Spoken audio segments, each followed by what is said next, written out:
దేవుని నామంలో అందరికీ వందనాలు. ఈరోజు దేవుని వాక్య సందేశం. లోకమును దాని ఆశయు గతించిపోవచ్చున్నవి గాని దేవుని చిత్తమును జరిగించువాడు నిరంతరము నిలుచును. యోహాను రాసిన మొదటి పత్రిక 2వ అధ్యాయము 17వ వచనం. లోకము దాని ఆశ అనగా శరీరాశ, నేత్రాశ, జీవకుడంబం ఇవన్నీ గతించిపోయేవే. ఈ లోకంలో ఉన్న ప్రతిదీ మన కంటికి చాలా ఆకర్షణీయంగా కనపడుతుంది. అన్నీ కొనుక్కోవాలని, అందంగా కనపడాలని, సకల సౌకర్యాలతో జీవించాలని కోరుకుంటాం. అయితే అందం మోసకరం, సౌందర్యం వ్యర్థం.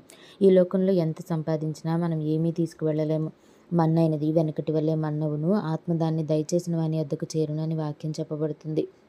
మరి ఎప్పటి వరకు ఉంటామో చెప్పలేని ఈ జీవిత ప్రయాణం ఎప్పుడు ముగుస్తుందో, ముగిసిన వెంటనే దేవుని వద్దకు చేరతాము అనే నిశ్చయిత ఉందా? దేవుని చిత్తం జరిగించేవాడు ఈ లోక ప్రయాణం ముగించిన వెంటనే దేవుని వద్దకు చేరతాడు కాబట్టి వాడు నిరంతరం నిలిచి ఉంటాడు అని చెప్పబడింది. మరి మన ప్రయాణం ఎటువైపు అనేది ఒక్కసారి ఆలోచించాలని కోరుకుంటూ వందనాలు.